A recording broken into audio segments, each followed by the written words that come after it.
जगद्गुरू जगद्वंद्य संत श्रेष्ठ श्री तुकाराम महाराज यांचा संतपर प्रकरणातला 3 चरणाचा संतांचं महिमान दर्शित करणारा दिव्य असा अभंग आहे. विठ्ठल विठ्ठल विठ्ठल.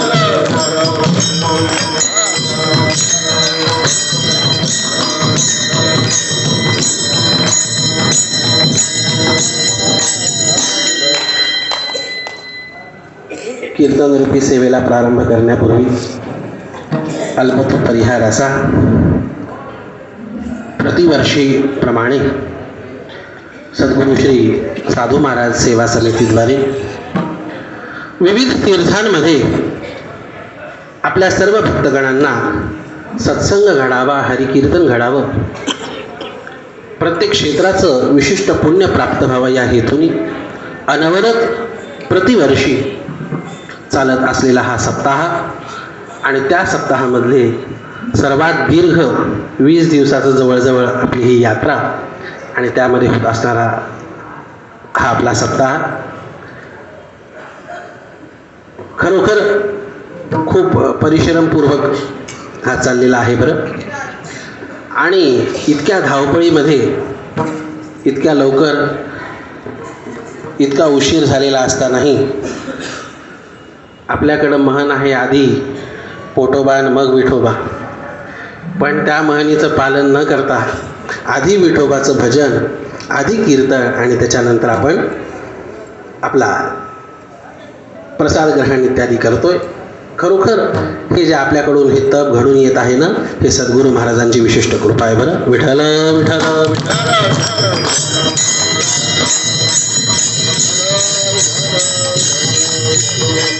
एका ठिकाणी असून सप्ताह करणं सोपं आहे आणि ते आपण दरवर्षी करतोच. पण दरवर्षीचा अनुभव असणाऱ्यांना दरवर्षीमध्ये ह्या वर्षीमध्ये किती तारांबळ उडाली ह्याचा अनुभव प्रत्येकाला येतो आहे. पण असं असून सुद्धा बळ देणारे सुद्धा सद्गुरूच आहेत, शक्ती देणारे सद्गुरू आहेत, बुद्धी देणारे सुद्धा सद्गुरूच आहेत. आणि त्या सद्गुरूंच्या कृपेने यथामती यथावकाश आपण आज कीर्तनाचा आस्वादन, कीर्तनाचा आपण आनंद घेणार आहोत. परमपूज्य महाराजांचं आगमन झालेलं आहे. विठ्ठल विठ्ठल विठ्ठल विठ्ठल.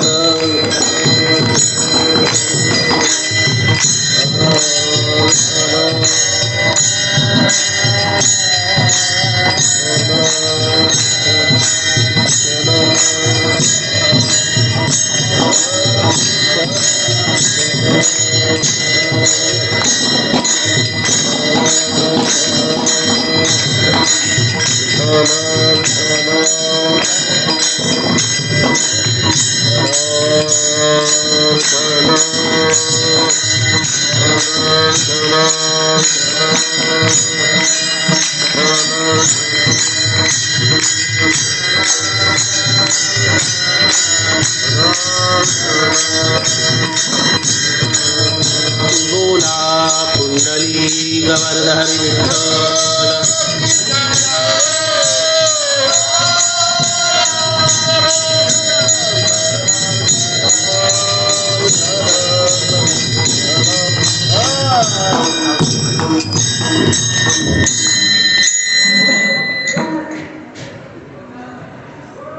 ह्या अभंगामधून जगद्गुरू जगद्वंद्य श्री तुकाराम महाराज संतांचं वर्णन हे करत आहेत बरं.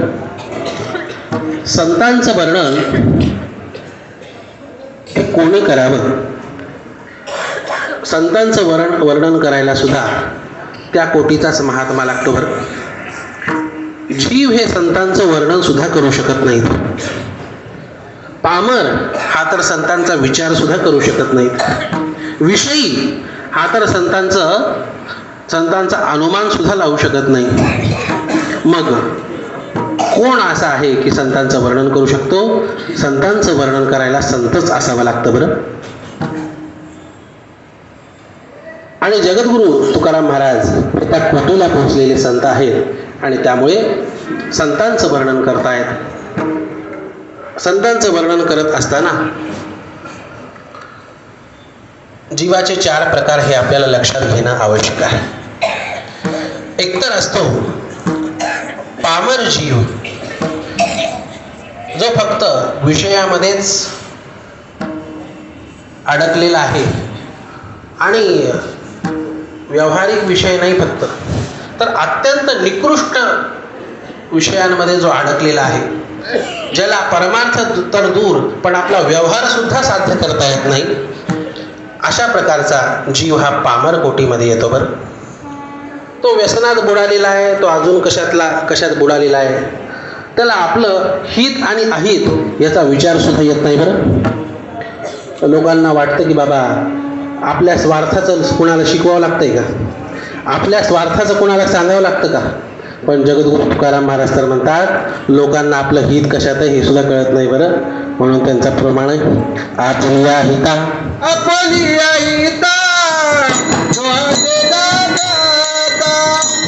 आपल्या हिता असे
तुकोबाराय म्हणतात आपल्या हिताला जागते असणारे लोक सुद्धा कमी आहेत. बरं, ज्याला आपण आपलं हित समजतो, ज्याला आपण आपला स्वार्थ समजतो महाराज, तो सुद्धा खरा स्वार्थ नसतो. बरं, ते सुद्धा आपल्या पतनालाच कारण अशा प्रकारचं कर्म असतं.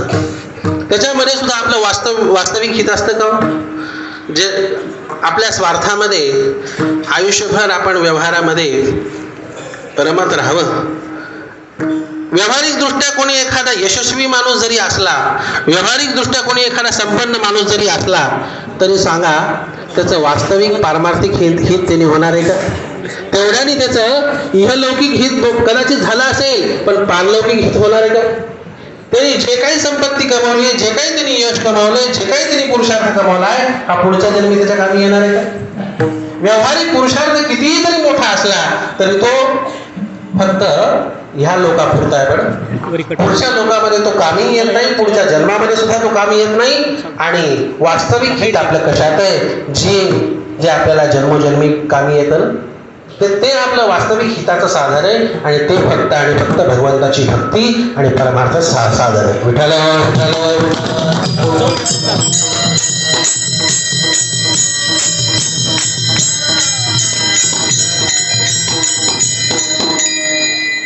पाश्चिमात्य विचार, यशाचा पाश्चिमात्य विचार आणि भारतीय विचार ह्याच्यामध्ये काय फरक आहे.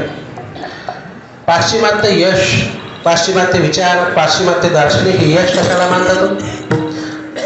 दोन शब्दामध्ये सांगायचं झालं तर नेम आणि फेम, बस. त्या दोन्ही पुरतं त्यांची यशाची व्याख्या आहे. बरं, तुम्ही त्यांच्या यशाचे पुस्तकं वाचा, अजून कशाचे दुःखी वाचा. इहलोक, परलोक, इह जन्म, पुनर्जन्म ह्याच्यामध्ये कल्याण करायचं काही साधन त्याच्याकडे आहे का, हे अजिबात नाही. आणि म्हणून आपल्या हिताचं साधन नेमकं काय आहे हे सुद्धा कळणं खूप दुर्लभ आहे. बरं, आणि आपलं सर्वात मोठं भाग्य काय असेल तर जगातली सर्वात प्राचीन असणारी वैदिक परंपरा, प्राचीन असणारी शास्त्राची परंपरा, त्या परंपरेमध्ये आपला जन्म झाला.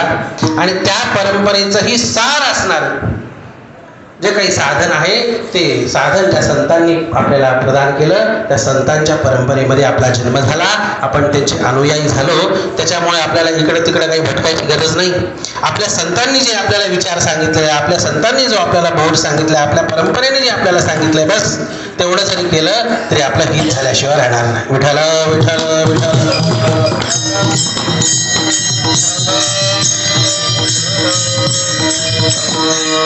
विचार करा, भारतवर्षामध्ये जन्म न होता बाहेरच्या कुठल्या विदेशामध्ये जन्म झाला असता तर नर्मदा परिक्रमा आपल्याला शक्य असती का? हरिनाम सप्ताह आपल्याला शक्य असता का? किती मोठे आपण झालो, करोडपती असतो, अरबपती असो, देवाचं नाव तोंडी आलं असतं का?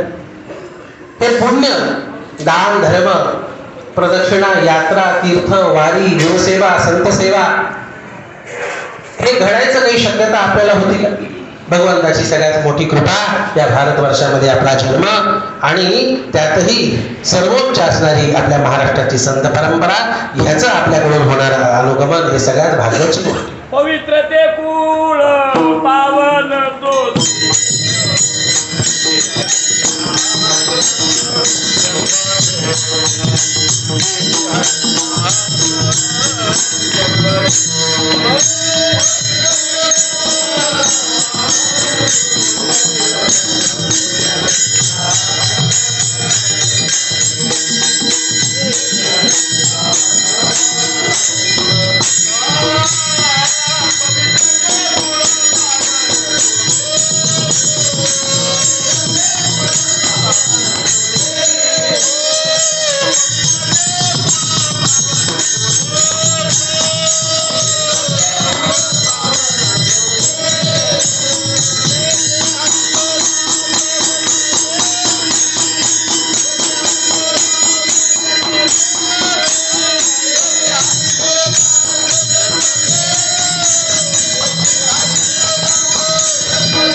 देश तोच पवित्र आहे, स्थान तेच पवित्र आहे जिथं भगवंताचे भक्त जन्माला येतात. आणि भगवंताचे भक्त ज्या प्रकारे देव हा फक्त भारतवर्षामध्ये जन्माला येतो ना, त्याच प्रकारे भगवंताचे भक्त हे फक्त या भारतवर्षामध्ये प्राप्त होतात. दुसऱ्या ठिकाणी कोणी वैचारिक विद्वान उत्पन्न होत असतील, कोणी वैज्ञानिक उत्पन्न होत असतील, कोणी अजून कोणी उत्पन्न होत असतील, पण भगवंताच्या सगुण साकार भक्तीमध्ये रमणारे भक्तगण हे फक्त या भारतवर्षामध्येच उत्पन्न होतात बघ. आणि म्हणून त्या संतांच्या परंपरेमध्ये त्यांचं अनुगमन आपल्याला करायचं भाग्य लाभणं हे मनुष्य जन्माचं सर्वात मोठं भाग्य. पामर कोटीचा जो जीव आहे त्याला तर आपलं हित कशात आहे हे सुद्धा कळत, व्यावहारिक हित सुद्धा कशात आहे हे सुद्धा कळत. त्याच्यावर जीवाची कोटी सांगितली आहे ती म्हणजे विषयी कोटीचा जीव. हा विषयी कोटीचा जीव हा फक्त त्याचा व्यावहारिक स्वार्थ साधण्यामध्ये, व्यवहार साधण्यामध्ये कुशल असतो बरं. फक्त विषयांना एकत्रित करण्यामध्ये, विषय अर्जित करणं हाच त्याचा पुरुषार्थ. ह्याला काही शास्त्रामध्ये निषिद्ध नाही म्हणलं, पण फक्त विषयातच अडकून राहणे हा सुद्धा खूप मोठा दोष आहे बरं. आपल्याकडे 4 पुरुषार्थ आहेत. कुठले कुठले? धर्म, अर्थ, काम आणि मोक्ष. अर्थ आणि काम ह्यांना सुद्धा पुरुषार्थ कोटीमध्ये आपल्या परंपरेमध्ये घडलंय. पण ते अर्थ आणि काम कुठला? जो धर्म आणि मोक्षाच्या सीमेमध्ये आहे ना, असा अर्थ आणि काम पुरुषार्थाच्या कोटीमध्ये येतो बरं. धर्माला सोडून अर्थ आणि काम, मोक्षाचा विचार सोडून अर्थ आणि काम हा पतनाकडे नेल्याशिवाय राहत नाही बरं. एक सिद्धांत आहे. विचार करा, आपण पुराणांच्या कथा ऐकतो आणि पाहतो की मोठे मोठे राजे वृद्धापकाळामध्ये वनात जातात. पृथ्वीचं साम्राज्य, पृथ्वी मोलाचं साम्राज्य असणारे राजे महाराजे हे वनामध्ये जातात, वानप्रस्थासाठी म्हणून वनामध्ये जातात. सगळे पृथ्वीचे चक्रवर्ती असणारे राजे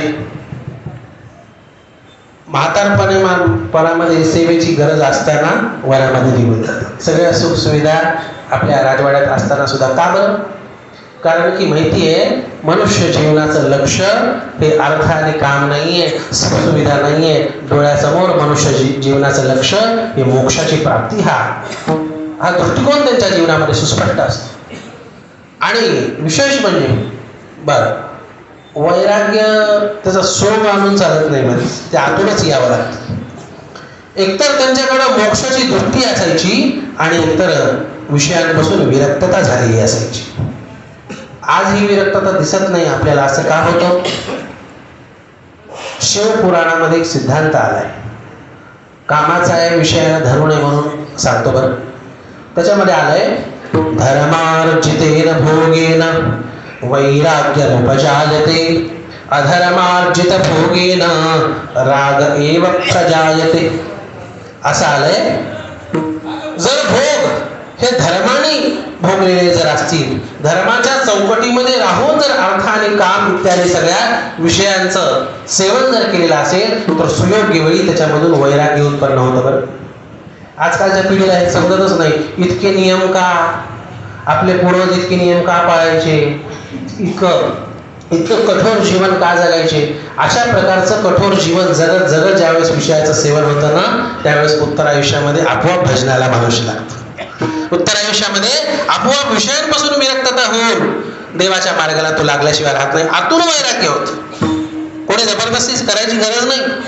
आणि ज्यावेळेस धर्माचा कुठलाही विचार न करता स्वैराचार्याने ज्यावेळेस विषयांचं सेवन केलं जातं ना, मरायला टेकलं तरी वैराग्य होत नाही. बरं राग एव प्रजा येते, रागच वाढतो. आणि म्हणून आज पाहतो मी पूर्वीचे पृथ्वीचे संपूर्ण चक्रवर्ती सम्राट असणारे राज्याचा त्याग करायचे आणि आज एखादा जिल्हा परिषद सदस्य असेल, एखादा कोणी आमदार असेल, एखादा कोणी मंत्री असेल, राज्यमंत्री असेल, कॅबिनेट मंत्री असेल, शेवटपर्यंत खुर्चीचा मोह सुटतो का?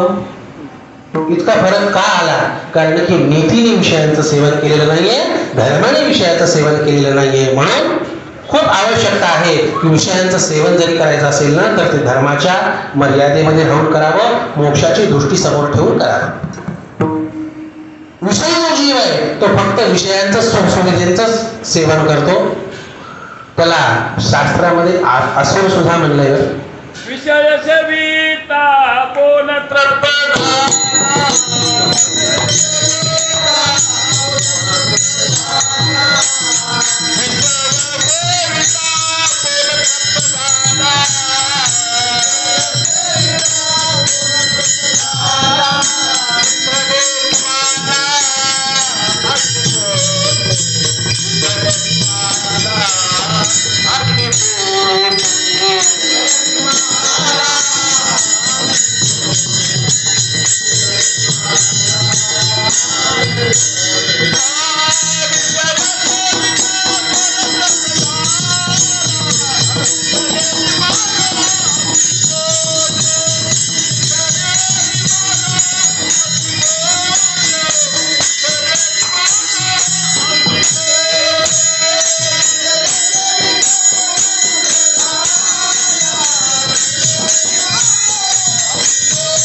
विषय सेविता कोण तृप्त झाला. इंधने निमाला अग्निकोठे. विषय सेवन करून कोण तृप्त झालाय हो? याच अर्थाचा श्लोक भागवतामध्ये सुद्धा आहे. हविषा कृष्णवत्मेव भूय एवापि वर्धते न जातु कामः कामानां उपभोगेन शाम्यति हविषा कृष्णवत्मेव भूय एवापि वर्धते. विषयांचं सेवन असं आहे, अग्नीने ज्या प्रकारे तूप मागितलं, अग्नीने ज्या प्रकारे इंधन मागितलं आणि आपण ते दिलं, अग्नी शांत होईल का? वाढणारच, भडका ओढणारच. आणि भागवताच्या सगळ्या सिद्धांताचं आपल्या संतांच्या साहित्यामध्ये आपल्याला प्राकृत भाषेमध्ये प्राप्त होतं. भागवत तर हा आपल्या संप्रदायाचा आधार आहे की नाही. पण जी त्रिसूत्री आपल्या संतांनी सांगितली ती काय? गीता भागवत करीती श्रवण अखंड चिंतन विठोबाच, ही त्रिसूत्री आपल्याला सांगितली. आणि म्हणून वारी करतो म्हणून वारकरी संप्रदाय हे उपनाव आहे. मुख्य नाव काय? भागवत धर्म हे मुख्य नाव. विठ्ठल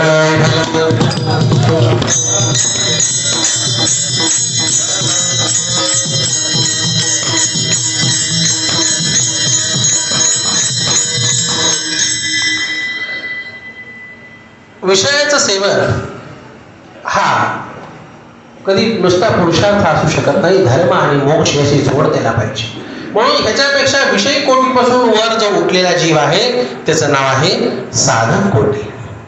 ज्याला आता विवेक झालेला आहे आणि आता तो मुक्त होण्यासाठी, आता तो सिद्ध होण्यासाठी हा प्रयत्नरत आहे. तो प्रयत्नरत असणाऱ्या अवस्थेचं नाव साधकावस्था आहे. त्याला लक्ष अजून प्राप्त झालेलं नाही, पण लक्ष काय हे त्याच्या दृष्टीसमोर आहे आणि त्यासाठी जो प्रयत्न करतो तो म्हणजे साधक आहे. त्यासाठी जो भगवंताची भक्ती करतो, धर्माचं आचरण करतो, निष्काम कर्माचं आचरण करतो, कर्मयोगाचं आचरण असेल, भक्तियोगाचं आचरण असेल, ज्ञानाचं श्रवण मनन निधिध्यासन असेल, गुरूंची सेवा असेल, संतांची सेवा असेल, धर्माचं निष्काम आचरण करून कठोर जीवन असेल, हे सगळं तो जगतो कशासाठी?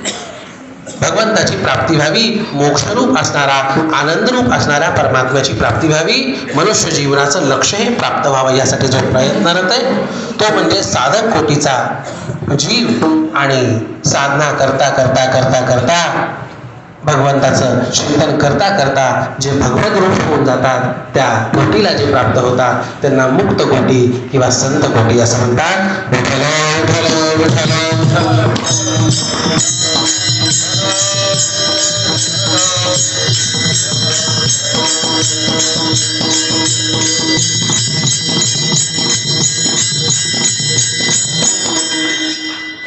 साधन करत करत दीर्घकाळ योगाच्या भाषेमध्ये बोलायचं झालं, पतंजलीच्या शब्दामध्ये बोलायचं झालं तर सत्दीर्घकाल नैरंतर्य सत्कारा सेवितो दृढभूमी. दीर्घकाळ निरंतर साधनाचं आचरण करत करत ती सिद्धता प्राप्त होते, ते संतत्व प्राप्त होते.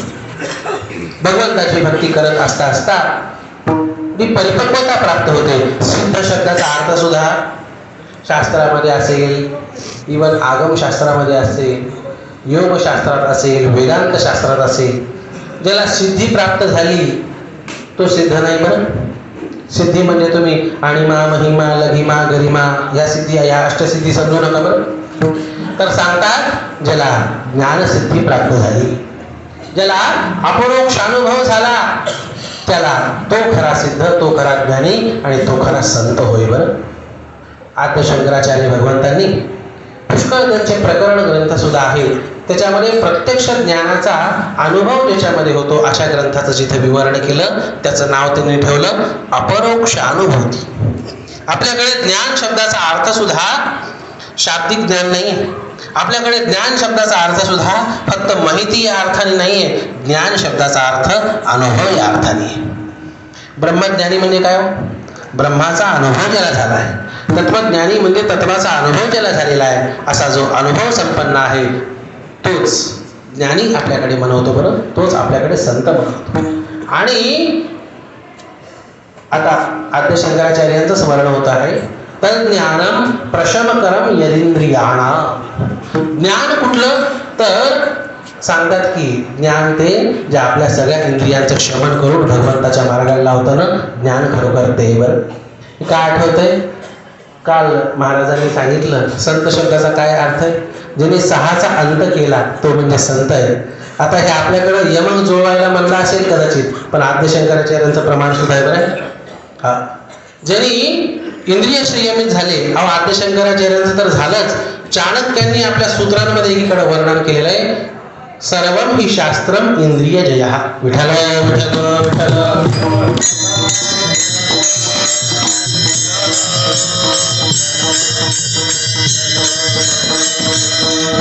सगळ्या शास्त्रांचं सार काय? त्या ज्ञानाचा अनुभव तुमच्या जीवनामध्ये आला की नाही ह्याची प्रसिद्धी काय? तर म्हणतात की इंद्रिय जय झाला की नाही, आपलं मन बुद्धी चित्त हे शमित झालं की नाही, ते भगवंताच्या मार्गाला लागलं की नाही. तुम्ही म्हणाल भगवंताच्या मार्गाचं कुठं वर्णन आलंय? तुम्ही जे प्रमाण देताय त्याच्यामध्ये योग शास्त्रामध्ये भगवंताच्या भक्तीला ईश्वर प्रणिधान या शब्दांनी संबोधित केलेलं आहे. बरं, ईश्वर ते भक्ती शब्द आला नाही, पण ईश्वर प्रणिधान हा शब्द आलाय. भक्ती शब्द न येता प्रणिधान शब्द आलाय असं का? प्रकर्षेण निधानम इति प्रणिधान. प्रणिधान शब्दाचा अर्थ सामान्य आपल्या चित्ताचं, आपल्या मनाचं भगवंतामध्ये सामान्य स्थिती नाही, प्रकर्षाने भगवंतामध्ये प्रतिष्ठा होणं म्हणजे ईश्वर प्रणिधान होणे. विठ्ठल विठ्ठल.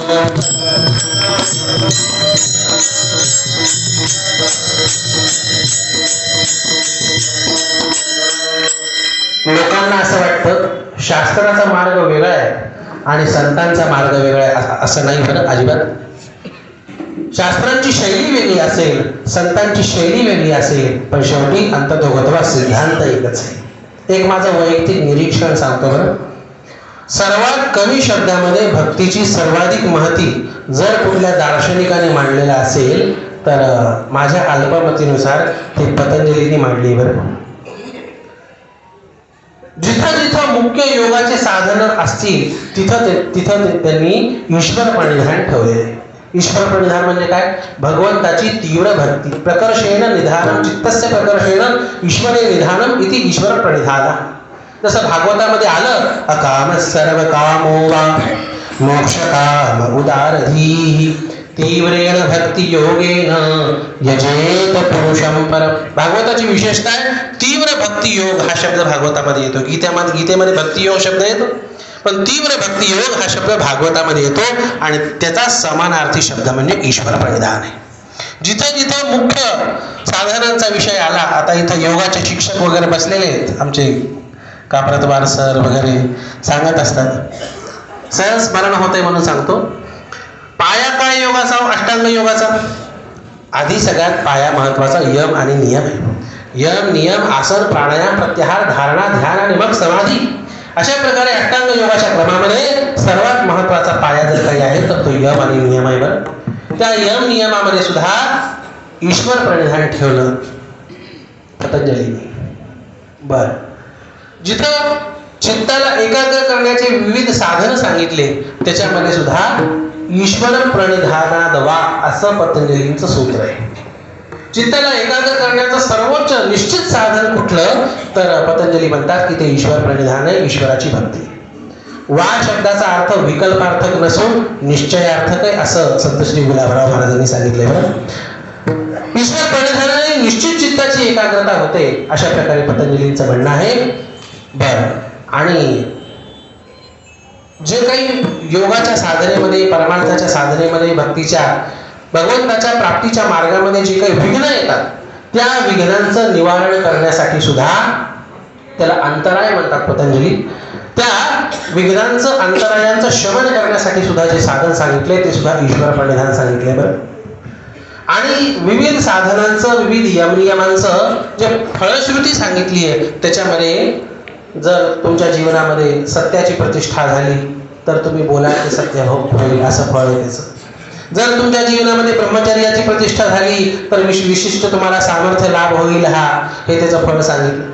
जर अपरिग्रहाची तुमच्या जीवनामध्ये प्रतिष्ठा झाली तर अपरिग्रह प्रतिष्ठायाम सर्वरत्नोपस्थानम असं सूत्र आहे. सगळ्या प्रकारचे दिव्य गोष्टी ह्या तुम्हाला आपोआप प्राप्त होत राहतील. जर तुमच्या जीवनामध्ये अहिंसेची जर प्रतिष्ठा झाली तर तुमच्या सान्निध्यामध्ये येणाऱ्यांमध्ये सुद्धा निर्वैरत्व प्राप्त होईल अशा प्रकारची फलश्रुती सांगितली. संतांच्या जीवनामध्ये आपण पाहतो ना, कोणी आवेशामध्ये, द्वेषामध्ये जरी त्यांच्याकडे गेला किंवा विक्षिप्त जरी असला, हिंसात्मक जरी असला तरी संतांच्या सान्निध्यामध्ये जाऊन तो शांत होतो, निर्वैरत्व होतो. कशामुळे असं होतं? फक्त ह्यामुळे असं होतं, संतांच्या जीवनामध्ये अहिंसेची प्रतिष्ठा असते आणि त्या अहिंसेचा परिणाम हा इतरांवर सुद्धा होतो. असं विविध नियमांचं विविध फळ सांगितलं, पण ईश्वर प्रणिधानाचं काय फळ सांगितलं, ईश्वराच्या भक्तीचं काय फळ सांगितलं? पतंजलींचं सुंदर सूत्र आहे, समाधी सिद्धी ईश्वर प्रणिधानात. विठ्ठल विठ्ठल विठ्ठल.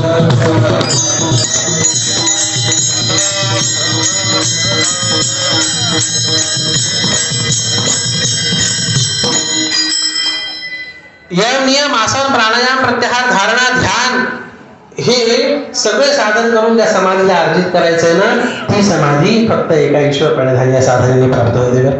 म्हणून सर्वात कमी शब्दामध्ये सुद्धा भगवंताच्या भक्तीचं विशेष वर्णन हे जर कुठल्या दर्शनशास्त्रामध्ये प्राप्त होतं तर ते आपल्याला योग दर्शनामध्ये प्राप्त होतं. आणि म्हणून साधकांचा एक मोठं आलंबन, साधकांना साधन करण्यासाठी म्हणून मोठं आलंबन हे भगवंताची भक्तियुक्त असणारं तत्वज्ञान, भगवंताचा भक्तियुक्त असणारा योग, भगवंताच्या भक्तियुक्त असणारं कर्मयोग. भक्तीला कुठेही सोडलेलं नाही. आणि अशा प्रकारच्या साधनामध्ये जो रस असतो त्या जीवाचं नाव साधक होय. दीर्घकाळ हे साधन करत करत करत करत जो परिपक्व होतो तो सिद्ध किंवा संत असं असतं. आणि म्हणून बरं, आता या संतत्वाला प्राप्त कोणी झालं तर हे ओळखावं कसं, त्याची आपल्याला ओळख कशी पटावी, ह्याचंच उत्तर तुकोबा राय देतात. अभंगाचं तिसरं चरण.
तुका म्हणे अंगी भाविते आपण, तरीच महिमान येईल कळो. तुकाराम महाराज म्हणतात, आधी संतांना कळण्यासाठी ते संतत्व आधी आपल्या अंगामध्ये यावं लागतं. बरं, आपल्या अंगामध्ये संतत्व आल्याशिवाय त्यांचं महिमान कळून येणं हे शक्य नसतं. आपल्याकडे शास्त्रामध्ये हा विचार आहे, देवाचं जरी आराधन करायचं असेल, देवाचं जरी आपल्याला पूजन अर्चन निधिध्यासन करायचं असेल, देवाला जरी अंगी बाळगायचं असेल तरी सांगितलं की देवो भूत्वा यजे देवम. आधी काही देवत्व आपल्यामध्ये साठवावं लागतं आणि त्याच्यानंतर मग देवाची आपण सेवा सुद्धा करू शकतो. देवाला ओळखणं तर दूरची गोष्ट आहे. आणि इथं तर असं आहे की बाबा एक वेळ देव ओळखू येणं सोपं आहे, पण संत ओळखू येणं सोपं नाही.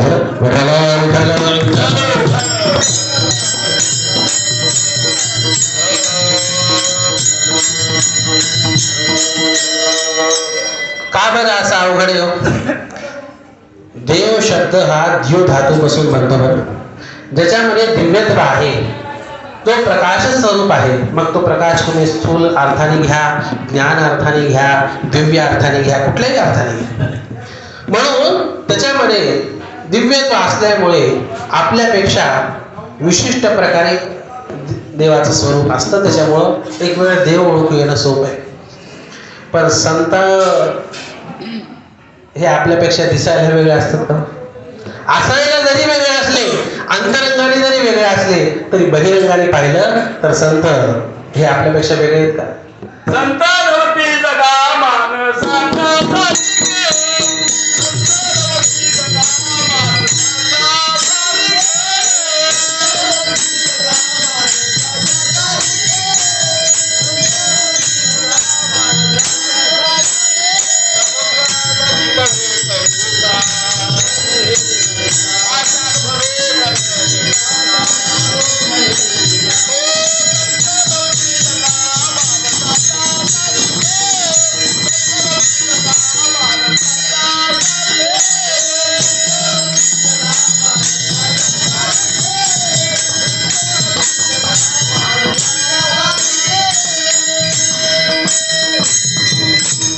संत नव्हती जगा. समुद्र नदी नव्हे. हा अगदी वा माणसाच्या सारखी. हे दिसायला बाह्य दृष्ट्या आपल्यासारखे असतात, पण अंतरंगाने जर विचार केला तर हे माणसासारखे नसतात. माणसाच्या रूपामध्ये अगदी देव असतात आणि देवाचंही जे कार्य देवाला सुद्धा घडत नाही ना, देवाकडून सुद्धा जे होऊ शकत नाही ते फक्त संत आणि संतच करू शकतात. आपल्यापैकी असं कोणी नाहीये की ज्यांनी भागवत ऐकलं नसेल, ज्यांनी भागवताचं महात्म्य ऐकलं नसेल. ज्यावेळेस देवर्षी नारदांनी भक्ती ज्ञान वैराग्यांची स्थिती पाहिली, ज्ञान वैराग्य हे अचेतन आहे, त्यामुळे भक्ती ही दुःखी आहे. आणि वृंदावनासारख्या क्षेत्रामध्ये सुद्धा भक्ती दुःखी आहे. आणि ती काय म्हणते भागवताच्या महात्म्यात वर्णन आहे बरं. माझे दोन्ही पुत्रांची इथं उपेक्षा आहे, ज्ञान आणि वैराग्याची उपेक्षा आहे. म्हणून भक्ती महाराणी म्हणते इदं स्थानं परित्यज्य विदेशं गम्यते मया. मी इथं समृद्ध आहे, मी इथं तरुण आहे, पण माझ्या ज्ञान आणि वैराग्य नावाच्या दोन पुत्रांची इथं उपेक्षा असल्यामुळे हे स्थान सोडून मला दुसरीकडेच आवडतं. कुठलं स्थान? वृंदावनासारखं स्थान. विचार. आणि अशी भक्ती महाराणी हे वृंदावन सोडून जायची भाषा करते. देवर्षी नारद तिथं येतात. भो भो साधो क्षणम तिष्ठ मच्चिंतामपि नाशय दर्शनम तव लोकस्य सर्वथा गहनम परम. भक्ती महाराणी बोलवून आणते आणि त्यानंतर मग देवर्षी नारद प्रयत्न करतात. वेद वेदांत घोषेश्च गीता पाठेर मुहुर्मुहुः. वेद वेदांताचा घोष करतात तरी त्यांची मूर्छा जात नाही ज्ञान वैराग्यांची. आणि सगळे प्रयत्न करून झाल्यानंतर मग काय करावं देवर्षी नारदांना कळत नाही. त्यावेळेस आकाशवाणी होते की सत्कर्म करा, सत्कर्म करा. आता वाटायला साधी गोष्ट आहे की बाबा आतापर्यंत काही दुष्कर्म चालू होतं की आता सत्कर्म करावं. आतापर्यंत अरे वेद वेदांताचा पाठ चालू होता, गीतेचा पाठ चालू होता, सगळ्या शास्त्राचा पाठ त्या ज्ञान वैराग्यांच्या कानामध्ये चाललंय. आणि असं असताना सुद्धा अजून कुठलं सत्कर्म करावं. तर म्हणतात की ते कर्म आकाशवाणीच पुढे सांगते की ते कर्म तुम्हाला साधू सांगते. काही गोष्टी अशा असतात देव साधू संतांसाठी आरक्षित ठेवतात बरं. आणि म्हणून आपण नामदेव महाराजांच्या चरित्रामध्ये पाहतो देव साक्षात लहानपणापासून बोलतोय असं असून सुद्धा संतांकडं गुरु करण्यासाठी म्हणून आदिष्ट होऊन नामदेव महाराजांना पाठवतात. काही गोष्टी अशा आहेत की त्या संतांसाठी राखीव आहेत. आजच्या भाषेत बोलायचं झालं तर त्या तत्वांवर काही जागांवर संतांचं आरक्षण आहे.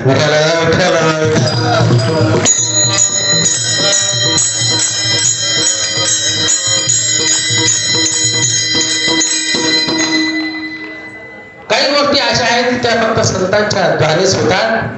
आणि त्यामुळं दिसायला जरी संत हे आपल्यासारखे असले तरी असायला मात्र साक्षात नित्य भगवंताशी एकरूप असे असतात. अत्यंत विलक्षण असतात. काय सांगावं, काय त्यांचा विशेष महिमा. भागवतामध्ये जिथं कपिल महामुनींनी आपल्या आई देवहूती मातेला उपदेश केलाय तिथं संतांचे काही लक्षणं सांगितलेत बरं. खूप सुंदर तिथं विवेचन आलेलं आहे संतांचं. माता देवहूतीला उपदेश ज्यावेळेस कपिल महामुनी करत होते, आता ते सांख्य तत्वज्ञानाचा उपदेश इथं कितीही चांगला उपदेश असला, आता वेदांताचा उपदेश, वेदांताला माऊलींनी ज्ञानेश्वरीच्या सुरुवातीला गणपती बाप्पाचं जिथं वर्णन केलेलं आहे, तिथं वेदांत तो महारसू मोदकाचा असं म्हणलंय. गणपती बाप्पाच्या हातामध्ये असलेला जो मोदक आहे तो म्हणजे वेदांत, ह्याला उपमा दिली. इतका तो गोड आहे. असा असणारा वेदांत सुद्धा ऐकायला बसल्यावर भले भले चांगले जागे असणारे सुद्धा झोपी जातात. आणि त्या वेदांताच्या त्याच्यापेक्षा जटिल असणारे, ज्याच्यामध्ये फक्त सगळ्या प्राकृतिक तत्वांची संख्या गणित केली असं सांख्यशास्त्र कपिल महामुनी सांगतात. कुणाला? देवहूती मातेला. देवहूती माता म्हणते की बाबा मी काही शास्त्राची विदुषी आहे का, मी काय, मी एक सामान्य स्त्री आहे, माझं भाग्य जन्मजन्मांतराचं भाग्य की साक्षात तू माझ्या पोटी जन्माला आलास आणि तुझ्याकडून मी हे ऐकते, पण हे ज्ञान मला पचावं कसं, हे ज्ञान जीवनामध्ये उतरावं कसं. कपिल महामुनी सांगतात आई ह्याच्यासाठी संतांची शरण घेतली पाहिजे. बर, मग आई विचारते की संत कसे असतात? दाढी जटा वाढवलेल्या असतात का, काय मुंडन केलेले असतात का, अजून कसं गंध लावलेला असतात का, संतांचे कपडे कसे असतात, संतांचं लक्षण काय, संतांना ओळखायचं कसं? कपिल महामुनी म्हणतात आई या बहिरंगाहून संतांच्या संप्रदायाचं कदाचित दर्शन होऊ शकेल, पण संतांचा वास्तविक बोध हा त्यांच्या गुणांपासून होतो. बरं, कुठले गुण आहेत? कपिल महामुनी आपल्या आईला उपदेश करताना सांगतात तितिक्षवः कारुणिकः सुहृदस्सर्वदेहिनां अजातशत्रवः शान्तः साधवः साधुभूषणाः. आई संतांमध्ये हे गुण ज्याच्यामध्ये आहेत ना, त्या गुणांनी युक्त असणाऱ्याने तू संत समज. बरं, सगळ्यात पहिला गुण कुठला तर म्हणतात ज्यांच्यामध्ये तितिक्षा आहे. कशीही परिस्थिती असली तरी जे तितिक्षेने जीवन जगतात, जे सहन करतात ना, ते संत. ही नवीन व्याख्या बरं महाराज, सहसा बोलल्या जात नाही. सहांचा अंत केला ते संत तर आहेच, पण असं आहे की जे सहन करतात ते संत. नवीन म्हणून आहे सर, कुठली गोष्ट अशी की आपल्या संतांकडून, आपल्या विद्वानांकडून, आचार्यांकडून सुटली आहे? सगळ्या गोष्टी त्यांच्याच आहेत महाराज. आमच्या मुखातून कदाचित पहिल्यांदा निघत असतात. विठ्ठल विठ्ठल.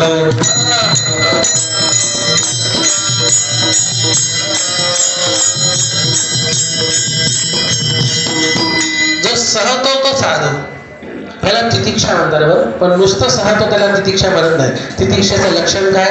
विवेक चूडामणीमध्ये आद्यशंकराचार्य सांगतात सहनं सर्व दुःखानां अप्रतीकारपूर्वकं चिंता विलापरहितं सा तितिक्षा निगद्यते.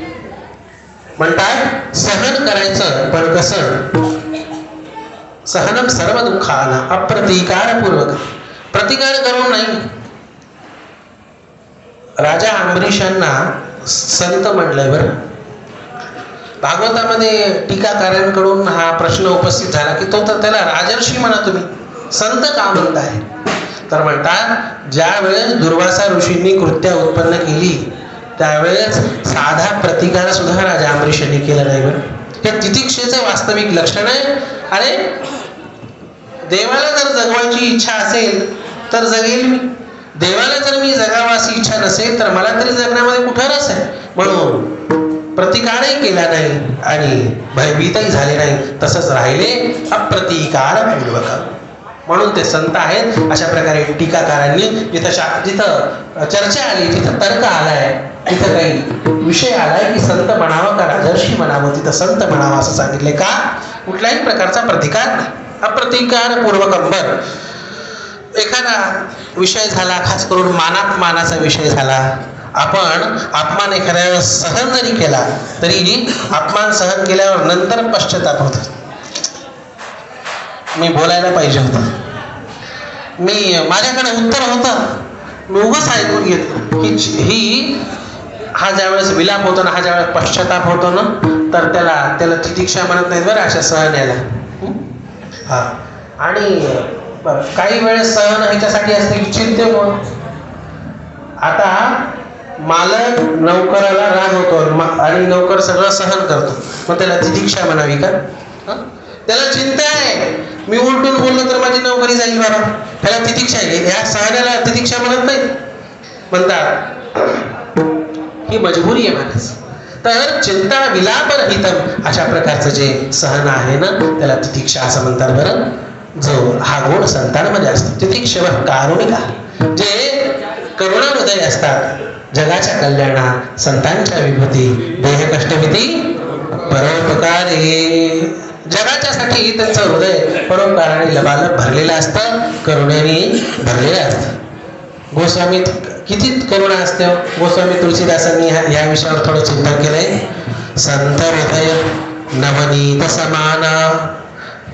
गोस्वामी तुलसीदासजी म्हणतात की काही कवींनी असं म्हणलंय की संतांचं हृदय लोण्यासारखं कोमल आहे. पण गोस्वामी तुलसीदासजी म्हणतात मला ही उपमा सुद्धा पटत नाही. का बरं? लोण्याला ज्यावेळेस स्वतःला ताप होतो त्यावेळेस लोणी वितळतं, पण संतांचं हृदय लोण्यापेक्षा ह्याच्यामुळे कोमल आहे. संतांना ज्यावेळेस दुसऱ्यांना ताप होतो ना त्यावेळेस संतांचं हृदय पिघळतं. लोण्यापेक्षा कोमल संतांचं हृदय.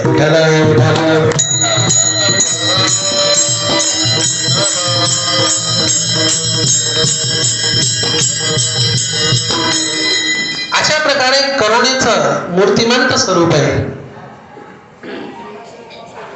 एकनाथ महाराजांनी माऊलींचं वर्णन करताना आहे ना, त्यांचं वचन आहे, चैतन्याचा पुतळा अवतरला भुतळा ज्ञानोबाबांचा. हा, कारुणिक सुद्धा शब्द आलाय एखादा, करुणा सुद्धा हे विशेषण आलंय ज्ञानोबा माऊलींना. तर संतांची विशेषता ही त्यांच्या करुणेमध्ये असते.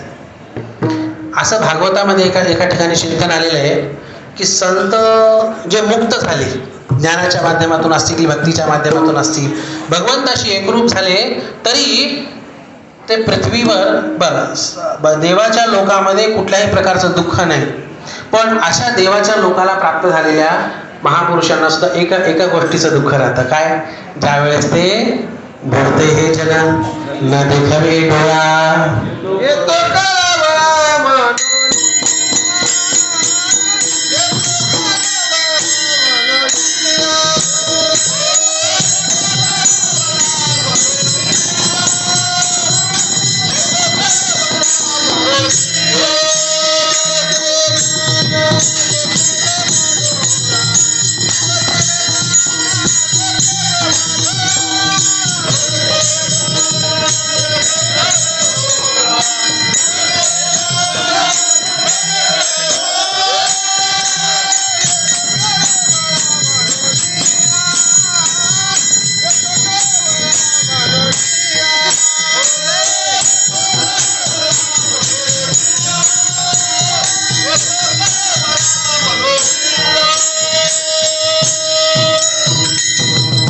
बोलते हे जन न देखावे डोळा येते कळा म्हणून या. वैकुंठात असून सुद्धा, कैलासात असून सुद्धा, देवाच्या नित्य सान्निध्यात असून सुद्धा एकच दुःख त्यांच्या मनाला राहतं. अरे पृथ्वीवर आपण पाहतो तर बिचारे जीव, पामर जीव, विषयी जीव हे बुडतायत. बरं, भवसागरामध्ये बुडतात, एवढंच त्यांना दुःख राहतं. स्वतःच्या दुःखाने ते दुःखी होत नाही, तर सर्व पामर विषयी जीवांच्या दुःखाने ते दुःखी होतात. ही करुणा ही संतांची विशेषता आहे आणि त्यामुळेच ते सुहृद आहेत. बरं, सुहृद म्हणजे सगळ्यांच्या कल्याणाची इच्छा ठेवणारे. सुहृद सर्व देहीनाम, सगळ्यांच्या कल्याणाची इच्छा ठेवणारे. बरं, मनुष्यांच्या कल्याणाची इच्छा नाही, सगळ्यांच्या कल्याणाची इच्छा ठेवणारे. विचार करा, माऊलींचा पहिला शिष्य कोण? आता इथं सांगा महाराज. माऊलींचा पहिला शिष्य जे संतांच्या मुखातून ऐकलंय. बरं, पहिला शिष्य कोणी विद्वान नाही, कोणी अजून कोणी नाही, तर तो रेडा होता. इतक्या विद्वानांची सभा भरलेली आणि त्या सभेमध्ये माऊली सगळे भावंड, चारी भावंड पोचताय आणि सगळ्यात पहिल्यांदा कृपा कुणावर झाली माऊलींची? त्या रेड्यावर झाली. रेड्या मुखे वेद बोलविता,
रेड्यामुखी वेद बोलविला, गर्वद्विजांचा हरला. इतके मोठे मोठे शास्त्री पंडित विद्वान होते महाराज, पण कोणालाही माऊलींचं प्रथम शिष्य होण्याचा बहुमान मिळाला नाही. तो बहुमान त्या रेड्याला मिळाला. आणि ती सगळी लीला संपन्न झाली आणि त्याच्यानंतर तो रेडा काही त्या मालकासोबत राहिला नाही बरं. तो रेडा निघाला तर माऊलींच्या मागे मागे माऊलींच्या सोबत निघाला. मागे कोणाच्या जावं, मागे कोणाच्या लागावं हे त्या रेड्याला कळालं महाराज. की जावं, अनुगमन करावं, मागे जावं तर मागे मागे चलावं, तर ते संतांच्या मागे जाण्यामध्ये कल्याण आहे बरं. हे त्या रेड्याला कळालं. विद्वानांना कदाचित कळत नसेल, सुशिक्षित लोकांना कदाचित कळत नसेल, पुरोगामी लोकांना कदाचित कळत नसेल कोणाच्या मागे जावं. म्हणून कोणी नेत्याच्या मागे जातंय, कोणी अजून कोणाच्या मागे जातंय. आणि संतांच्या मागे जाण्यात कल्याण आहे हे रेड्यांना कळतं. काय दिव्य परंपरा आहे आपली महाराष्ट्राची. संतांच्या मागे जाण्यामध्ये कल्याण आहे हे पशूंना सुद्धा कळतं. त्या प्रदेशाचं नाव महाराष्ट्र.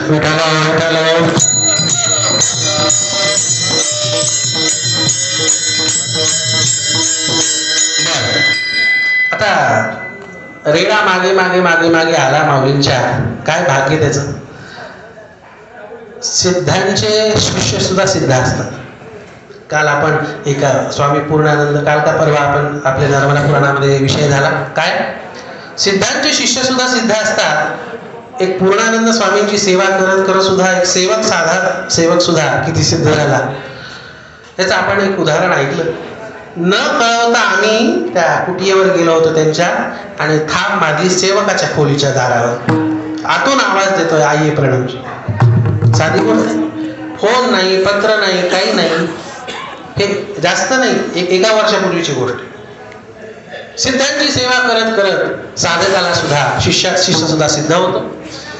रेडा आता माऊलींचा कृपापात्र शिष्य झाला. माहिती आहे की आता माऊली आळंदीला जाऊन समाधीस्थ होतात. माऊली समाधीस्थ व्हायच्या आधी आपण देह सोडावा म्हणून आळे फाटा या ठिकाणी तो देह सोडतो. आणि काय भाग्य त्याचं. त्याची समाधी कोणी केली हो, त्याचं सगळं आवर्तमध्ये कोणी केलं. त्याची सगळी उत्तर क्रिया साक्षात ज्ञानोबा माऊली करतात. फक्त मनुष्यांवर कृपा करतात ते संत नाही, ते पशूंवर सुद्धा कृपा करतात ते संत आहेत. म्हणून विशेषण देतात श्री शुकाचार्य महाराज, सुहृदस सर्व देहिना, म्हणजे अजात शत्रू आहेत. शत्रुत्व ज्यांना शिवत सुद्धा नाही असे हे खरे संत आहेत बरं. ज्यांनी संतांना ज्यांनी त्रास दिला ना, संतांनी सगळ्यात आधी त्यांच्यासाठीच मागितलं बरं. पसायदानामधलं पहिलं मागणं, जय फळांची अंकटी सांडो, तया सत्कर्मी रती वाढो, भूता परस्परे जडो, मैत्र जीवांचे. सगळ्यात पहिली मागणी जे खळांची व्यंकटी सांड. काय संतांचं हृदय असतं. अशा प्रकारचे संत, इतक्या दिव्य विलक्षण आणि लोकोत्तर विशेष गुणांनी युक्त असणारे संत स्वतः संत झाल्याशिवाय कसं कळू शकेल. रत्न पारखी झाल्याशिवाय जर रत्नाची सुद्धा दगड असणाऱ्या रत्नाची सुद्धा पारख होत नाही, तर स्वतःमध्ये काही संतत्व आल्याशिवाय संतांची ओळख होईल कशी. स्वतः आधी संत व्हावं लागतं. आणि कोणी तुलना करेल की बाबा संतांसारखं, संतांचं काय कार्य. संत कवित्व करतात, संत ग्रंथांचं निरूपण करतात, ग्रंथांचं लेखन करतात, तर असं करणाऱ्यांना संत म्हणावं का. नाही. भागवतामध्ये विचार आला. ज्यावेळेस परीक्षित राजाला भागवत ऐकायची वेळ आली त्यावेळेस सगळेच्या सगळे स्वर्गातले देवता हे अमृताचा कुंभ घेऊन आले बरं परीक्षिताजवळ. आणि अमृताचा कुंभ घेऊन आले आणि म्हणाले की महाराज तुम्हाला तक्षकाचं भय ना, 7व्या दिवशी तक्षक नागाने डसून तुम्हाला मारायचं भय ना, हे जर अमृत तुम्ही पिलं तर ते तक्षक चावून सुद्धा तुम्हाला मरण येणार नाही. एवढंच करा, हे स्वर्गाचं अमृत तुम्ही घ्या आणि भागवताचं जे अमृत आहे ना त्या भागवताच्या अमृताचं फळ आम्हाला द्या. परीक्षित महाराजांनी बघितलंही नाही त्यांच्याकडे. काय विचार केला त्यांनी भागवतामध्ये सुंदर वर्णन आलेलं आहे. क्व तथा वसुधा लोके क्व काच क्व मणिर महान. ज्या प्रकारे काच आणि मणी हे दिसायला जरी एकसारखे असले ना तरी असायला एकसारखे नसतात. कुठं स्थूल काच आणि कुठं दिव्य चमकणारा मणी, ह्यांची तुलना कधी होऊ शकत नाही. बाह्यदृष्ट्या जरी दिसायला एकसारखे दिसत असले तरी ह्यांची तुलना होत नाही. कशा प्रकारे ह्यांची तुलना होत नाही अभंगाच्या दुसऱ्या चरणामध्ये वर्णित करतात.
झाले म्हैस गाय परी होईल काय कामधेनु. कामधेनु सुद्धा गाय आहे आणि इतर गायी सुद्धा गायी आहेत. कामधेनु सुद्धा दूध देते आणि म्हैस सुद्धा दूध देते, म्हणून दोन्हीची बरोबरी होऊ शकते का? अहो, कामधेनुचं दूध हे अमृतमय, हे साक्षात देवप्रिय आहे. सामान्य म्हशीचं, अरे सामान्य गायीच्या दुधाच्या म्हशीच्या दुधाची सुद्धा बरोबरी होत नाही. आधुनिक विज्ञानाच्या दृष्टीने जरी विचार केला तरी जे तत्व गायीच्या दुधामध्ये आहेत ते म्हशीच्या दुधामध्ये आहेत का? बर, बहुदुधड जरी झाली म्हैस गाय. आधी म्हैस घेतलं बरं, आधी म्हैस काय घेतली? म्हशीशी तर अजिबातच तुलना होऊ शकत नाही, कितीही दूध देणारी असली तरी. गायीच्या दुधामध्ये सुवर्णाचा अंश प्राप्त होतो, विज्ञान सुद्धा हे मानतं. तो अंश हा म्हशीच्या दुधात प्राप्त होतो. गायीच्या आणि म्हशीच्या दुधामध्ये सुद्धा परस्पर तुलना होऊ शकत नाही, तर कामधेनूच्या दुधाशी कशी तुलना होईल? भागवतामध्ये सुंदर वर्णन आहे. सारखं सारखं भागवताचं स्मरण काय होत आहे? कारण की आमचा मूळ विषय तोच आहे महाराज. विठ्ठल विठ्ठल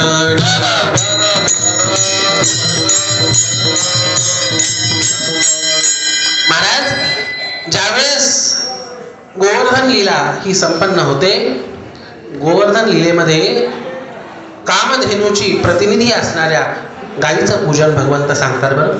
ज्यावेळेस इंद्राचा गर्भहरण होतो त्यावेळेस भागवतामध्ये वर्णन आहे की कामधेनू येते आणि त्यानंतर आपल्या दुधाने भगवान श्रीकृष्णांचा अभिषेक करते. ज्या ठिकाणी अभिषेक करते ते स्थान अजूनही वृंदावनामध्ये आहे बरं. आणि त्याच्यानंतर भगवंताचं नाव पडतं. गोविंद भगवान की जय. नाव प्रसिद्ध आहे. एक आहे गोविंद आणि दुसरं आहे गोपाळ. गोपाळ नाव देव गायींचं पालन करतो म्हणून गोपाळ आहे, आणि गाय ज्याला वंदन करते तो म्हणजे गोविंद आहे. विठ्ठल विठ्ठल.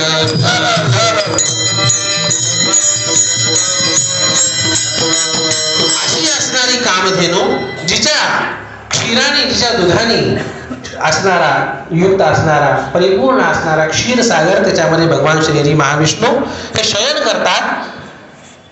अशा कामधेनूची बरोबरी ही इतर कुठली गाय किंवा इतर कुठला पशु तर करू शकत नाही. भलेही दूध मिळो, भलेही व्यावहारिक दृष्ट्या खूप जास्त लाभ हो, त्या प्रकारे संतांचं सुद्धा आहे. बरं, संतांचं इतर कुठल्या विद्वानाकडून, इतर कुठल्या शास्त्र्यांकडून, इतर कुठल्या अजून तपस्व्याकडून, इतर कुठल्या अजून योग्याकडून काही आपल्याला मोठं कार्य जरी दिसत असलं, खूप मोठं कार्य जरी दिसत असलं, त्यांच्या साहित्याचं म्हणा, त्यांच्या कार्याचं म्हणा, त्यांच्या अजून कशाचं व्यावहारिक कार्यांचं म्हणा, तरी त्यांना संत ही पदवी त्यांना आपले संत देत नाहीत, आपले आचार्य देत नाहीत.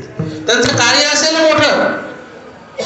आजही आपण पाहतो जे प्रसिद्ध नावाने प्रसिद्ध आहेत अशांचं कार्य खूप मोठं आहे, पण त्यांना संतत्व प्राप्त आहे का त्यांच्या जीवनामध्ये? कार्याच्या दृष्टीने ते मोठे असतील, पण आंतरिक लक्षणांचा जर विचार केला तर संतत्वाशी तुलना ही त्यांच्या जीवनामध्ये करू शकत नाहीत. बरं, आणि तुकोबारायांसारख्या संतांच्या जीवनाचा जर आपण विचार केला, बाह्यदृष्ट्या त्यांचं कार्य काय?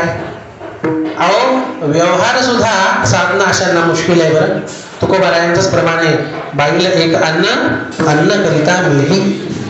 इतका अभाव त्यांच्याकडं, देव इतके निकट असताना व्यवहारिक गोष्टींचा सुद्धा अभाव त्यांच्याकडे, पण संतत्व परिपूर्ण आहे की नाही? संतत्वाची परिपूर्ती आहे. बाह्य कुठल्याही गोष्टीचा अभाव जरी असला तरी संतत्वाची परिपूर्ती आहे, आणि ह्यामुळे संतांचा महिमा समजायला खूप दुर्धर आहे.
संतांचा महिमा तो बहुदुर्गम, शाब्दिकांचे नाही काम येते. इतका दुर्गम आहे महाराज, शब्दांनी सुद्धा वर्णन करण्यासारखा नाही महाराज. तर शब्द रचना करून त्यांचा महिमा समजणं हे तर खूप दुर्लभ आहे. एकच दृष्टांत देतो. ज्या एकनाथ महाराजांचे अवतार आपले पूज्य सद्गुरू श्री साधे महाराज आहेत, त्या एकनाथ महाराजांच्या जीवनातला प्रसंग एकनाथ महाराजांचा प्रपंच हा सुद्धा खूप समृद्ध होता. परमार्थ तर समृद्ध होताच, पण प्रपंच सुद्धा खूप समृद्ध होता. आणि दूर दूरपर्यंत एकनाथ महाराजांच्या समृद्धीचं नाव होतं. रोज काय अन्नदान हजारोंच्या संख्येमध्ये, काय भव्य उदारतेने सगळं वाहत आहे. आता देव साक्षात पाणी भरतोय, देव साक्षात चंदन घासतोय, तिथं लक्ष्मीमाईला यावं लागेल की नाही यावं लागेल? जिथं देव सेवा करतोय तिथं लक्ष्मीमाईला सेवा करावीच लागणार. असं ऐश्वर्य नाथ महाराजांचं दूर दूरपर्यंत पसरलेलं. आणि एक गरीबाच्या घरचं पोर, वडील नव्हते त्याला, फक्त आई होती. आणि चटका खूप होता जिभेचा, खायला पक्वान न लागायचे. आणि तो आईला सारखं म्हणायचा, आई काहीतरी पक्वान दे, पुरणाची पोळी दे, सारखं म्हणायचं. आई म्हणायची, अरे आपण गरीब लोक आहेत, रोजच्या दिवसाला पक्वान कुठून आणणार, रोजच्या दिवसाला पुरणपोळी कुठून आणणार? ही काय नर्मदा परिक्रमा आहे का साधू महाराजांची? रोजच्या दिवसाला पक्वान, रोजच्या दिवसाला मिष्ठान्न, हे आपल्याला शक्य नाही. तरी तो ऐकायचाच नाही. आईने युक्ती केली, नाथ महाराजांकडे नेलं आणि म्हणाले, महाराज हे ना माझं लेकरू आहे आणि ह्याला तुमच्या सेवेमध्ये ठेवायचं. काय तुमचे नियम काय असतात? ते म्हणाले, काही नियम नाही, सेवा करून सगळ्या दिनचर्येचं पालन करून राहायचं. बर, काय दिनचर्या आहे तुमची?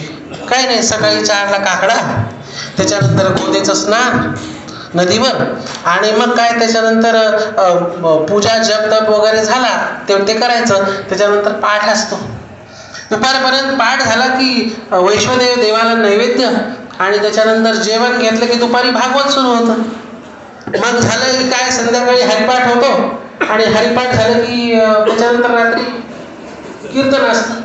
आणि मग काय रात्री कीर्तन जोपर्यंत होईल त्याच्यानंतर थोडा वेळ झोपून पहाटे 4ला उठायचं. एवढी दिनचर्या. रडायला लागलात. अगं आई, ज्या पुरणपोळीसाठी आपण आलो, हे बाबा तर त्या पुरणपोळीचं नावही काढणं झालं. सकाळी उठून काकडा, रात्री मध्यरात्रीपर्यंत कीर्तनांमध्ये हरिपाठ, भागवत पाठ, पूजा जपतप, गोदीचं थंड पाण्याने स्नान करायचं, नाव सुद्धा काढत. नाथ महाराज हसले, पण त्या माऊलीला रडू येऊ लागलं. तोंडावर हात धरला, गप्प बस बाळा, असे बोलत नसतात. नाथ महाराज म्हणाले, काय झालं माऊली सांगा.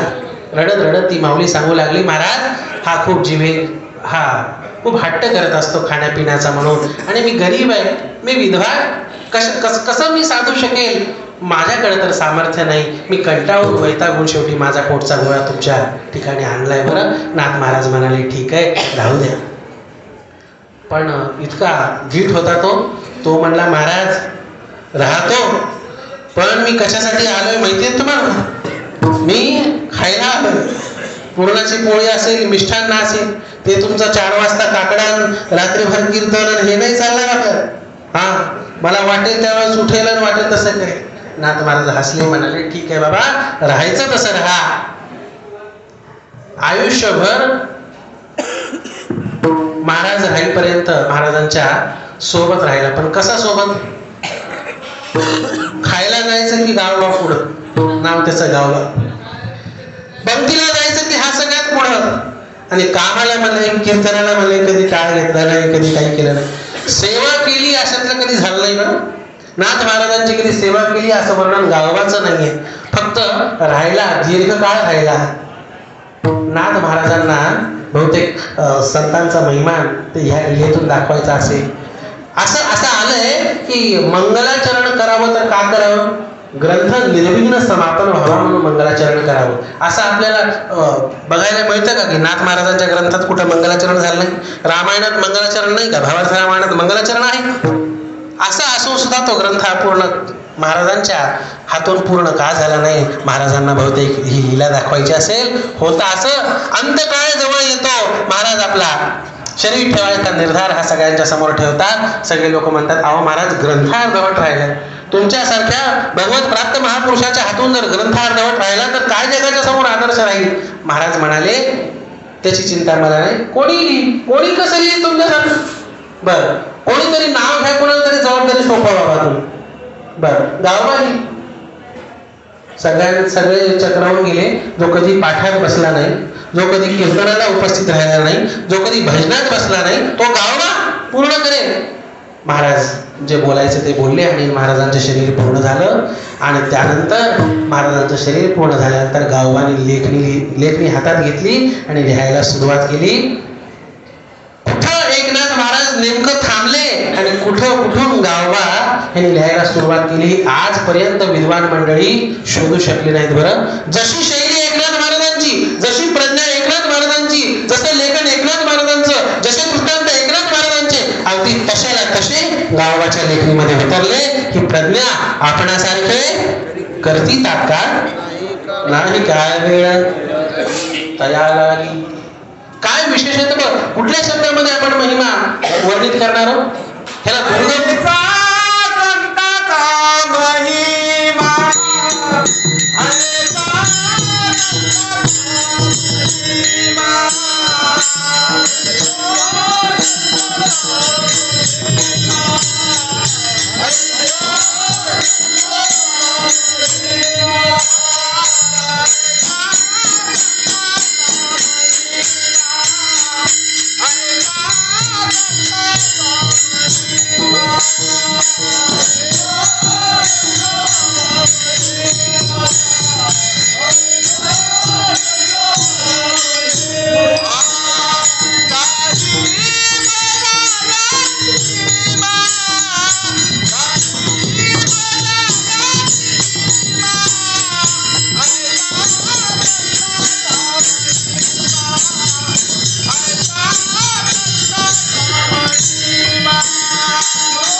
जेवण